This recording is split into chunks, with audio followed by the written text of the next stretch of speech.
Hey, le week-end dernier, j'étais invitée chez ma copine que je n'avais pas vue depuis des mois. Je lui ai appris qu'elle a un mari et de monstruosités non avortées. J'ai dû passer la nuit chez eux, sur le canapé, avec le mari à côté. Ce fut un week-end de folie. Par où commencer?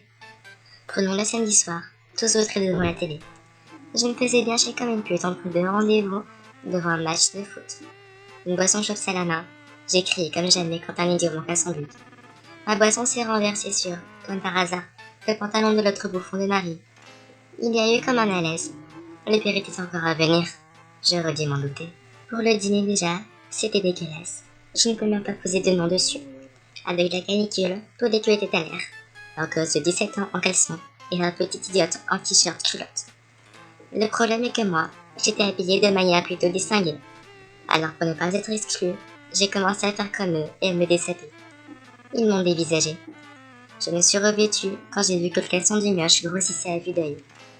J'ai finalement avalé ce repas tout rond, espérant m'étouffer pour que l'on me reconduise aux urgences. Par chance, je me suis étouffée. Malchance, l'ado un peu con avait son diplôme de secourisme du lycée. Quel sourire malsain quand il s'est penché sur moi, écroulé au sol, pour me faire du bouche à bouche. Oui, vous avez deviné. Le bouche à bouche n'était pas une nécessité. Étant remis ce mon mini-coma, et après avoir vérifié la transmission du sida, nous avons débarrassé la table. Puis je me suis mis à discuter avec ce pourquoi je suis venue. Ma pote. Elle est secrétaire comptable dans une usine de stylo bic. Je suis repartie avec des stylos gratis. Après une nuit mouvementée est venue l'heure du petit déjeuner. Pire que tout le reste.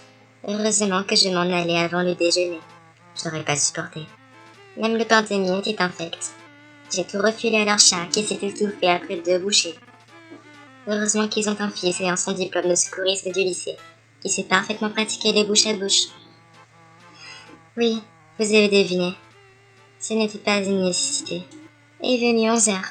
J'ai voulu me mettre à la porte plus vite que ça, mais l'enfant a eu ses premières menstruations. Joie d'écouter que la nouvelle a réjoui toute la famille. Toutes.